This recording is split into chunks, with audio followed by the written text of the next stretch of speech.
Hello and welcome to the Springfield Training Podcast. I'm your host Dom Harding and today's co-host for this episode is Stacey Calvert-Mason. Our aim with this podcast is to bring you interviews and insights into work-based learning and just some general chat from industry leaders from around the country. Today's guest is Andrea Jenkyns. Andrea is the Conservative MP for Morley and Outwood. Thanks for joining us, Andrea. How are you today? It's great to be here, Dom, and keen to hear what interesting questions you may have. Well, I'm going to start off with a good one. What made you want to become an MP? Well, right through, my childhood or anything, I had no interest in politics. It was actually when my dad died in 2011 that I then, it was terrible healthcare with my dad. He got terribly treated. Trainee doctors practiced on him when he was in hospital and having a routine op. And I realised that really compassion should be at the heart of our healthcare system. So I got involved with various charities in the healthcare side of things and realised that sometimes if you want to create change, politics is often a route to do that. Yeah. So I then got involved in politics from there and got selected to stand in Morley and Outwood back in 2013 to be a candidate. But Ed Bowles was my constituency MP when I lived in Normanton, so it's funny how things sort of go full circle. Yeah. So have you always been sort of interested in politics from being young, or? No, not whatsoever. No, I mean I started out in life. My dad was a lorry driver who then had his own business. He was a bit of an entrepreneur. My mum was always the accountant for his businesses, and she opened her own little local village shop. My sister went into apprenticeships, a hairdressing apprenticeship, and I actually went into retail at 16 and worked my way up to management level.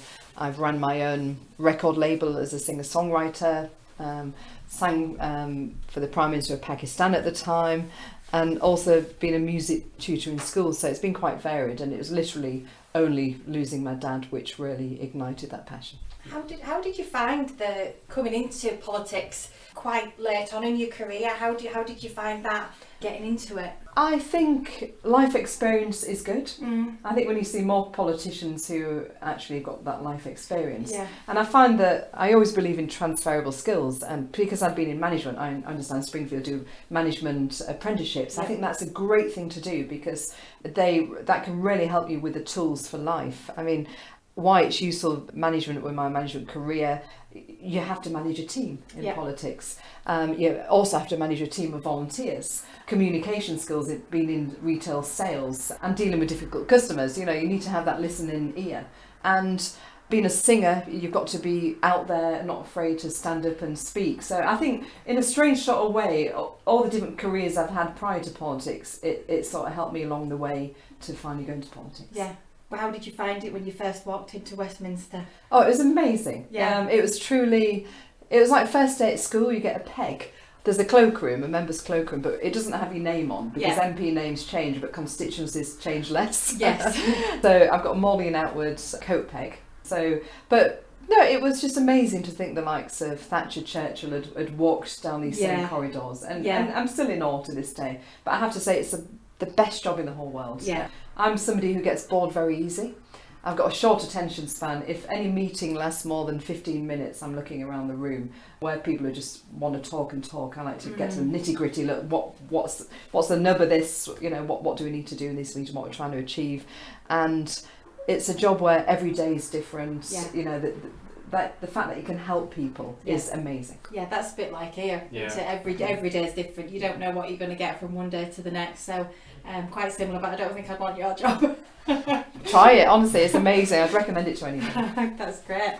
Speaking of like day to day, what is your day to day like? Incredibly varied. If you think I've got like two hats, and in between that, I'm juggling being a mum to a 4-year-old who was actually born 2017 and 3 weeks. He was 3 weeks old, and the general election was called. Wow. So that was incredibly a tiring time. But two hats. There's my constituency MP hat, which is my favourite because you get to go, places like this, visit businesses, visit schools, charities. I hold surgeries, a bit like a doctor's surgery. People come to you with their problems and you're there trying to sort it out. But I'm always very honest. If I can't sort something out, I was in, look, this ain't going to happen. We'll Yeah. try our best, but I don't want to get your hopes up with this. I never overpromise because I Yeah. think there's nothing worse. Yeah. And yeah, and I do things like my job skills and apprentice fairs. I've had 7 so far. I've had a mental health fair. I've got another one this next year. I'm going to do a home buyers fair. We had to cancel it because Sir David Amess got murdered, and so we was looking at MP security. So that's going to be later in the year, what we've moved to. So there's that side of things, and then there's a Westminster hat where. I mean, I don't particularly like travelling to Westminster. I'm a home girl, to be honest with you. I'm a Yorkshire woman. I love being, love sleeping in my own bed at night. Yeah. So does my little one. But it is amazing, that side of it. And that's where you can speak in the chamber, meet with ministers about certain issues that your constituents may have. But I have got a new role now as a government whip. Yes. Which is fascinating because you really work closely with number 10 and really get to see the workings of government and how legislation gets passed and make sure your party people are voting the right way on the manifesto that you stood and promised on. Yeah. So it's quite fascinating. I'm really enjoying it, to be honest. It fascinates me, does politics. It really Oh, does. really? I find myself... Well, maybe a future politician. I don't think so. I find myself shouting at the radio a lot. Yeah, but on my way to work normally, so I must look really funny on the M62. But no, it does seem fascinating to me. Just the amount of time and effort that you put into other people, so you've got to have other people at the heart of what you do. The constituents there, that's what they come into the surgeries for. I think you've got to have that natural empathy. I mean, I had that growing up as well because my mum used to say I'd always be bringing people home. Brought a 3-legged dog home one time. I've always tried to. I'm a bit of a rescuer, I'm afraid. I always like to try and help people and anything with children and animals. And their, anything about protection. So you're right. You do try to give yourself a lot to people, but the thing at the same time, people put the trust in you. And I mean, I've had some horrific cases, even child abuse, where people's come to me on surgeries and you can't sleep at night. It haunts you, some of the stuff you see. Yeah. But where you can get some wins and some, good resolutions with things, it's so worth it. Yeah. So how do you switch off then, from all that, everything? I haven't got a personality who can switch off, I'm afraid. I've always been an insomniac since, I even wrote a song called Insomniac. I've been an insomniac since I was about 15. I get 3-4 hours sleep a night, and it's not my personality to switch off, I'm afraid. Yeah. I do get burnt out at times. Yeah. Yeah. So what do you enjoy doing? Any time that I have spare, it's actually with my little one. Yeah. Yeah, anybody who's a working parent will know it's a real juggle, trying to be a good mum as well as, doing your job. And every waking moment that I'm not at work, it's with my little boy. And he's very musical like I am. Oh, that's good then. And we sing together. I've got him learning to play the piano. Is very interested in animals like I am, so we'll go on dogs. So. Oh, that's lovely. So that's where that's where you is. shut off and have your time when you're not working all the hours. Although he goes to nursery in Parliament when I'm there for 3 days a week, and it's amazing because he sees Boris and he'll call him by his name, and Boris will speak to him, and he it's all normal to him. That's his life, isn't it? Yeah, that is his life. And where I started off at Greg's Bakery at 16, it's amazing that he sees this and this is normal. I have to pinch myself at times. Yeah, absolutely, and that's good that you're showing him that you can juggle both. And broadening is the rising. Absolutely, the world doesn't stop and end in Morley. You can go further afield and still have home roots. I mean, my dad, as I said, he was a lorry driver, working class background, went to normal comprehensive school. He always used to say to me, dream big and dare to fail. It doesn't matter what you do in life that matters. It doesn't matter where you come from in life, it's what you do in life that matters. And that kind of ethos I'm trying to instill in my little one. And it will, because if it's instilled in you, it's throughout everything that you do, so that's fabulous. And that's why I'm pleased to be here doing the podcast today, because really that's what you're doing. Yeah.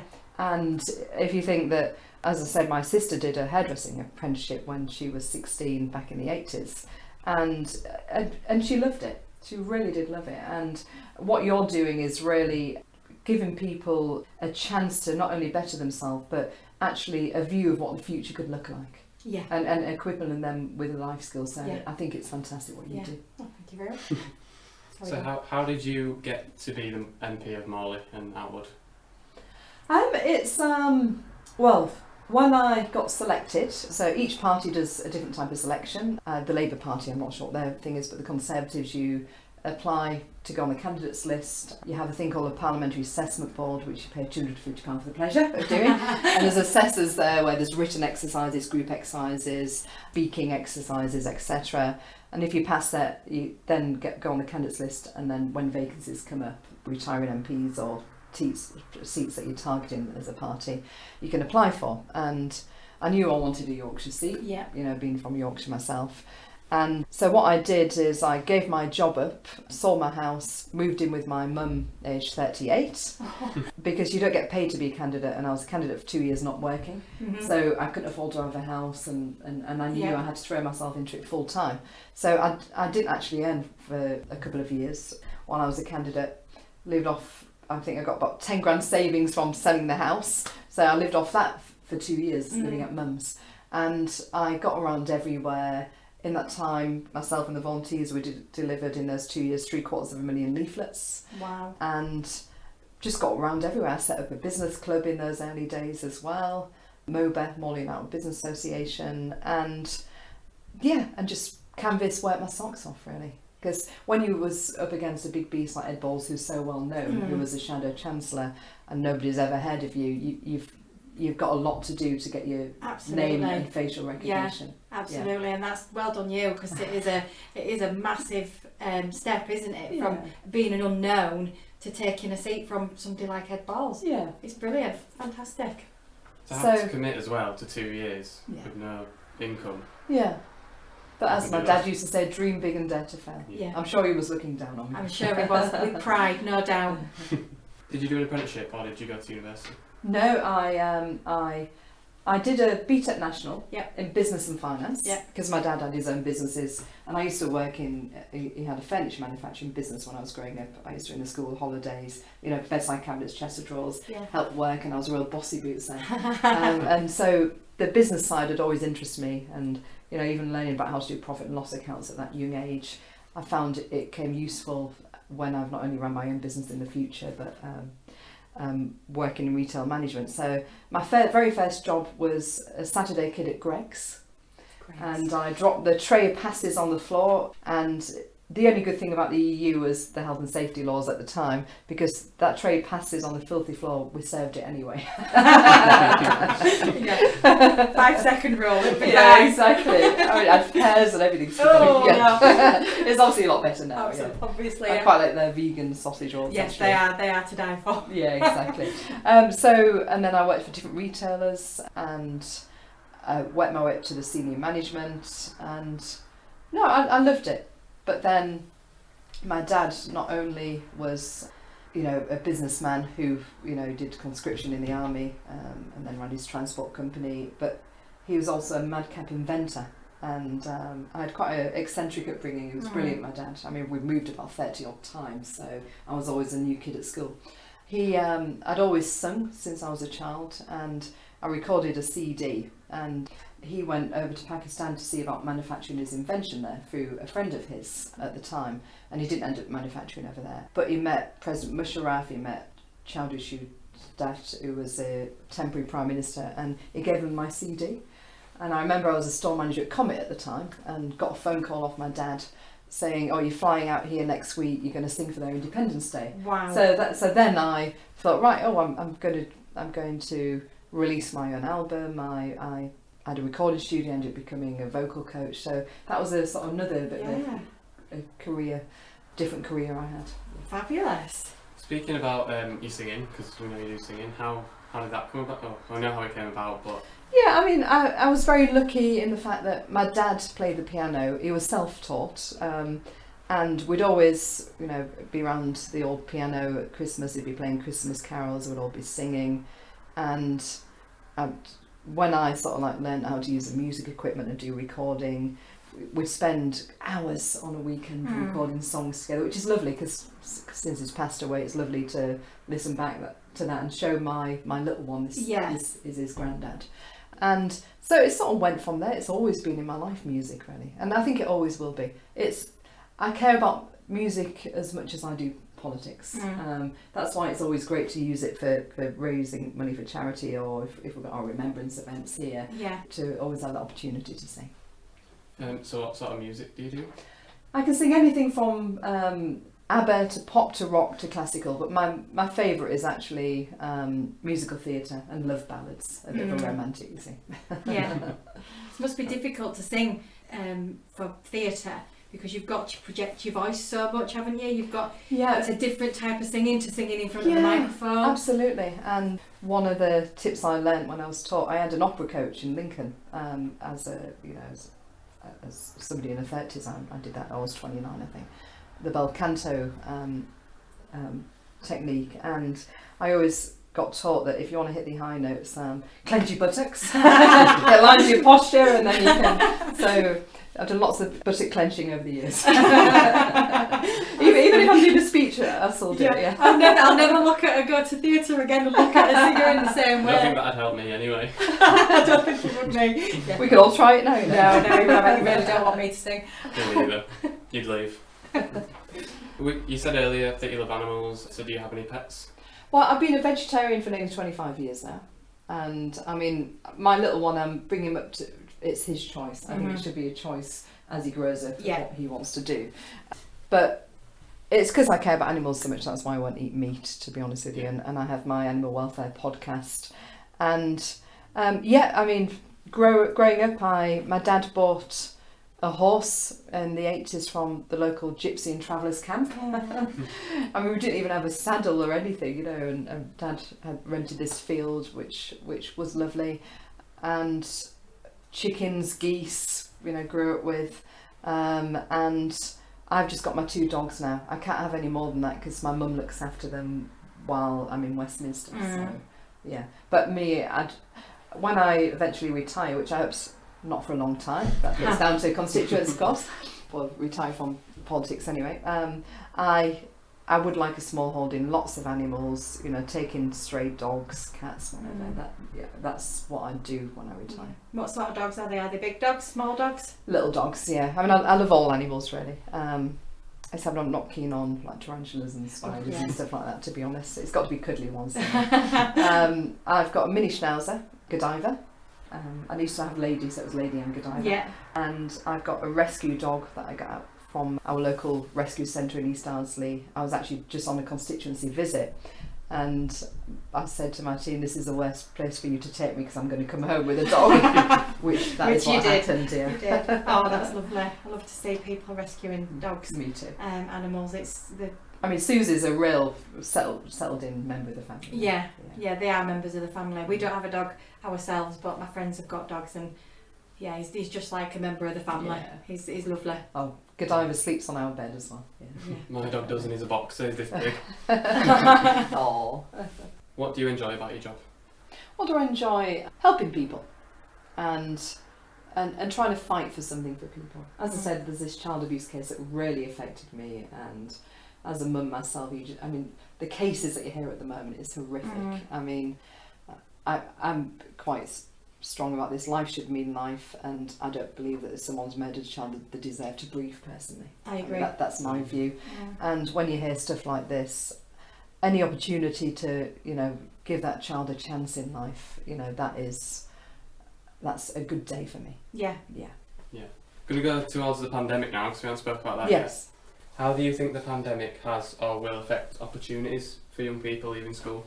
I think it has. I mean, first of all, it's difficult for their education, because I'm a firm believer that, not just in the workplace, but people are naturally social, and that's how they learn. A lot of people learn kinesthetically by doing. Absolutely. And I think that, children have had it difficult with a lot of the remote lessons, and they haven't necessarily had the chance to develop those social skills, those interpersonal skills, the skills needed for the workplace. Yeah. So this is where you come in with apprenticeships. I think that's so important.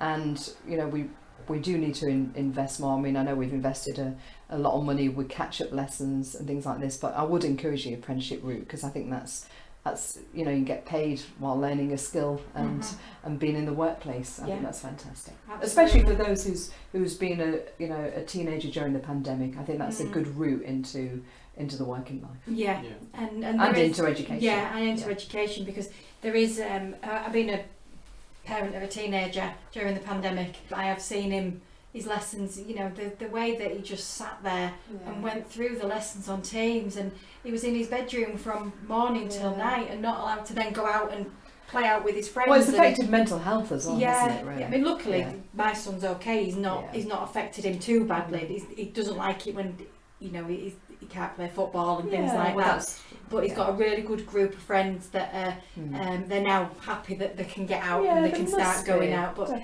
things like weekly testing and things like that, it's just the norm to them. They're wearing the masks. It's amazing. It's like, have you got your phone? It's like, have you got your phone? Have you got your mask? Have you got? And he's. It's quite surreal where we are, isn't it? It is really. But I think the resilience of these teenagers, especially the ones that have had to go through are we doing our GCSEs, aren't we doing our GCSEs, is amazing. I think really, really good. I agree with you.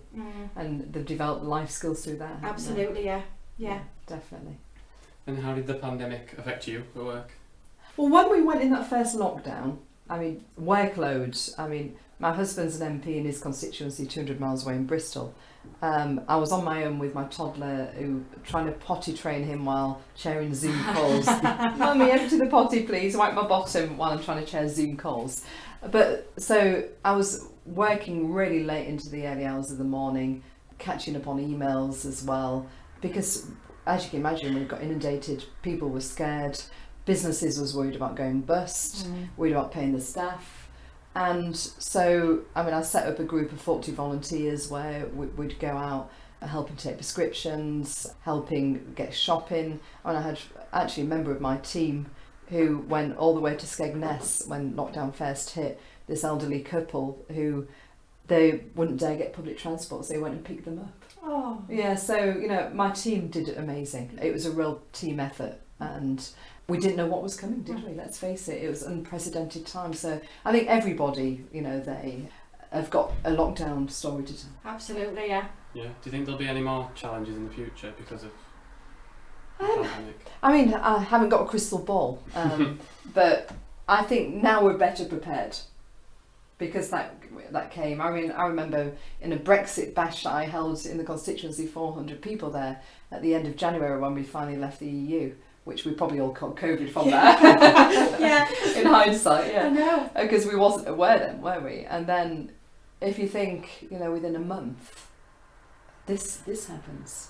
Yeah.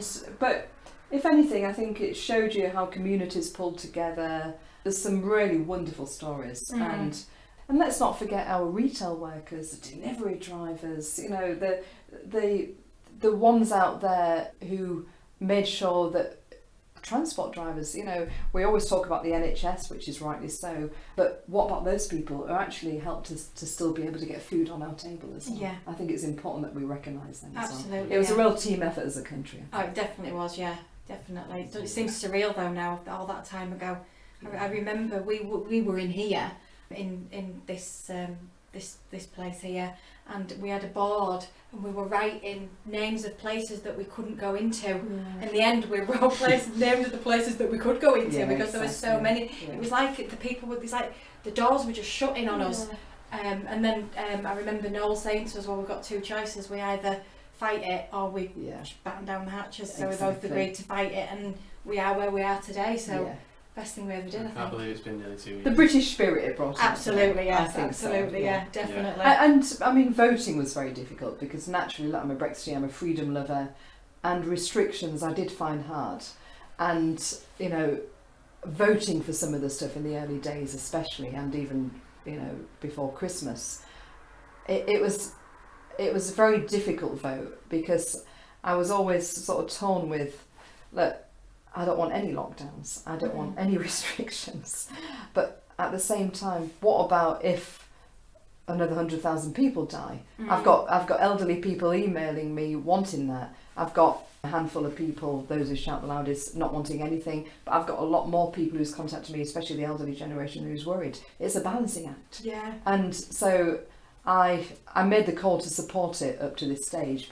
But now I think I was pleased at the PM. I think it was a great moment actually in New Year's Eve, seeing Scotland and Wales actually, people coming over to England that we're actually getting through this. We're open and we're not closing the economy down. I think that's got to be the way forward. We've got to live through it. It's here and it's migrating, so we've got to live with it. Yes. So we've just got to deal with the different variants that come and carry on. I completely carry on agree. regardless, like the old British spirit. Yeah. We've just got to carry on. We've got to. Those who are in the real vulnerable groups who are going to be really affected, make sure they're the most protected. Absolutely. But we have got to get everybody back in the office again. Yeah.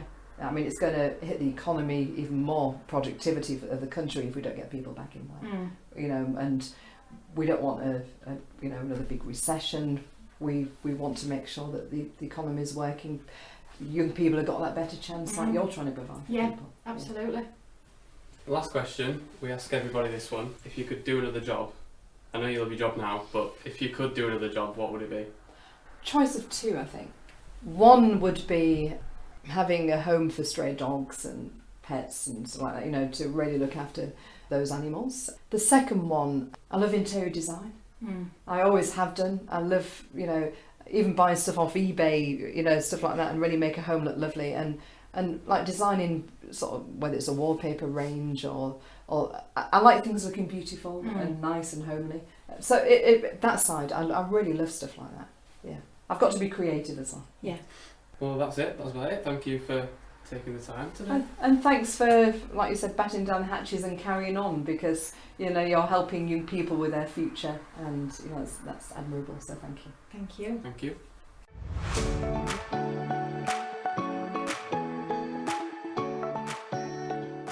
Thank you for listening to the Springfield Training Podcast. If you would like to get involved in a podcast in the future, then don't hesitate to get in touch. All episodes are available now on Spotify, Amazon Music, Apple Podcasts and SoundCloud, as well as our YouTube channel.